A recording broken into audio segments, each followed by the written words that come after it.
스마트 스토어 처음 오픈하면 고객 문의는 거의 없고 오히려 리워드 개발사라고 하면서 검색 순위를 올려주겠다는 대행업체 전화가 훨씬 많이 오잖아. 대부분 판매자들은 그런 전화를 받으면 그냥 광고 전화라고 생각하고 바로 끊어버려. 세상에 광고 좋아하는 사람은 없거든. 사람은 누구나 나를 설득하려 한다고 느끼면 일단 거부하고 잘 들으려 하지 않는데, 상대가 어떤 의도를 가지고 있다고 생각하면 그 내용이 맞고 틀리고를 떠나서 거부감부터 올라오는 거야. 심리학에서는 이거를 심리적 반발이라고 불러. 그래서 많은 판매자들이 그 전화가 왜 오는지, 실제로 효과가 있는지, 나한테 필요한 방식인지 따져보지도 않고 그냥 거부해버린다고. 그런데 온라인 판매자 커뮤니티에서는 종종 이런 글이 올라와. 리워드 써야 하나요? 효과가 있나요? 이런 질문이 심심치 않게 올라오거든. 그러면 누군가 댓글로 이런 말을 해. 나도 효과 봤다. 해보니까 진짜 순위가 오르더라. 필요하면 링크 보내주겠다. 이런 식으로 댓글이 달린다고. 그리고 처음에 질문을 던진 사람은 효과를 봤다면서 고맙다고 답글을 달지. 여기서 상식적으로 한번 생각해봐야 해. 정말 그렇게 잘 되는 방법이면 왜 굳이 남한테 알려주겠어? 자기 혼자 쓰면 되잖아. 자기 상품만 순위 올리고 상품 더 많이 등록해서 혼자 팔면 되지. 이상하지 않아? 이런 거를 침투 마케팅이라고 하는데, 질문한 사람도 답변한 사람도 모두 판매자라기보다 이해관계자라고 보는 게 맞아. 서로 북치고 장구치고 하는 거지. 침투 마케팅이 의도적이라는 걸 알고서 심리적 반발 효과 때문에 무조건 나쁘다고 생각하면 안 돼. 그럼 검색 순위를 올려준다는 리워드나 트래픽 서비스, 이거 써야 할까 말아야 할까? 검색 순위를 올리는데 어느 정도 효과가 있으니까 돈 받고 그런 서비스를 하는 거겠지. 그래서 일단 검색 순위를 올리는데 효과가 있을 수 있다고 봐야 해. 그런데 중요한 건 그 다음이야. 내가 그 서비스를 쓰지 않고 네이버에서 검색 순위를 올릴 수 있느냐를 봐야 해. 방법을 모르면 결국 그거라도 써야지 어쩌겠어. 아니면 돈을 들여서 검색 광고를 하는 수밖에 없어. 검색 광고는 운용 구조가 단순해. 그냥 돈만 쓰면 더 많이 노출되고 판매가 일어나는 거야. 한마디로 돈 내고 좋은 자리를 얻는 거가 본질이라고. 그래서 수익을 남기기는 어려워져. 리워드도 검색 광고랑 본질은 똑같아. 돈 내고 좋은 자리를 얻는 건 똑같다고. 차이는 네이버에게 돈을 주느냐, 누군지 제대로 알지도 못하는 업체에 돈을 내느냐의 차이야. 리워드를 쓴다 해서 비용이 적게 드는 것도 아니야. 둘 다 본질은 똑같기 때문에 검색 광고를 하든 리워드를 쓰든 결국 돈이 계속 나가는 건 비슷해. 그나마 검색 광고는 적어도 공개된 구조 안에서 움직이잖아. 반면에 리워드는 불투명하다고. 거기다가 네이버가 바보도 아니고 자기네 광고 수익을 뺏어가는 거랑 마찬가지인 업체를 가만 놔두겠어?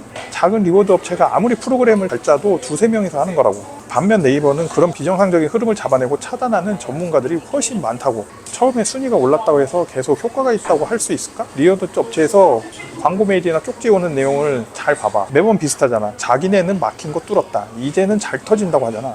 그걸 보고 여기는 잘 되나 하고 리워드를 쓰면 생각이 짧은 거라고. 지금 뚫었다는 말은 막혀 있었다는 뜻이라고.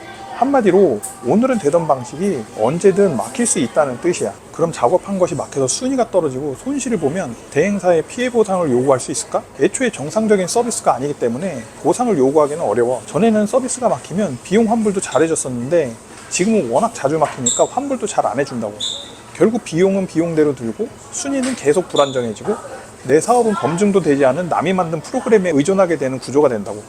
그리고 모든 온라인 강의가 그런 건 아니지만 상당수 강의에서 이런 방식을 제시한다고 하더라고. 검색 리워드 프로그램으로 순위를 올리고 경쟁자 상품은 규정 위반으로 신고해서 내리고 내 상품을 위로 올려서 판매하라는 식이지. 네이버는 규정이 엄청 까다롭다고. 판매되는 상품 중 어지간한 상품은 규정 위반으로 검색 노출 중단 대상이야.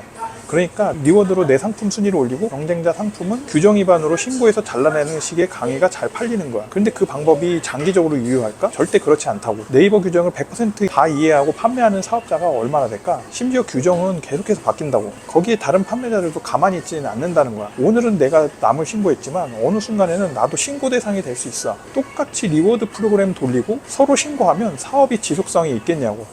스마트 스토어 현실이라고 검색하면 나오는 영상을 보면 수십억씩 매출 올렸다가 플랫폼에 의존했다가 망했다는 사람들이 왜 갑자기 망했겠어? 트래픽 서비스로 매출 좀 나온다 싶으니까 무리해서 투자했다가 네이버한테 차단당하니까 망한 거라고. 그래서 스마트 스토어 사업을 하려면 결국 제대로 FM대로 해야 돼. 이상한 방법에 기대지 않고 상식적으로 운영하면 스마트 스토어에도 돈을 벌 수 있어. 플랫폼 중심으로 사고하면서 검색 순위만 올리면 팔릴 거라고 생각하면 위험하다고. 그렇다고 네이버에서 판매하면서 검색 순위를 무시하면 안 돼.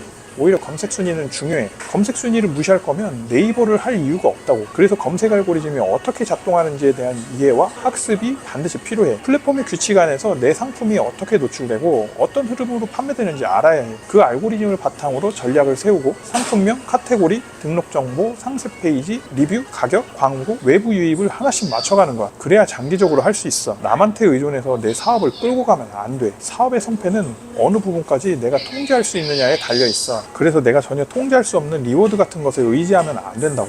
검색 순위 올리는 방법을 먼저 알기보다 네이버에서 상품이 어떻게 노출되고 어떻게 팔리는지 그 구조를 제대로 이해하는 것이 정말 중요해. 그걸 알아야 내 상품을 내가 운영할 수 있고 내 사업을 내가 끌고 갈 수 있어. 그래서 책도 읽고 다른 판매자들과 모임을 만들면서 토론도 하고 필요하면 제대로 된 강의도 들어가면서 계속 공부해야 한다고.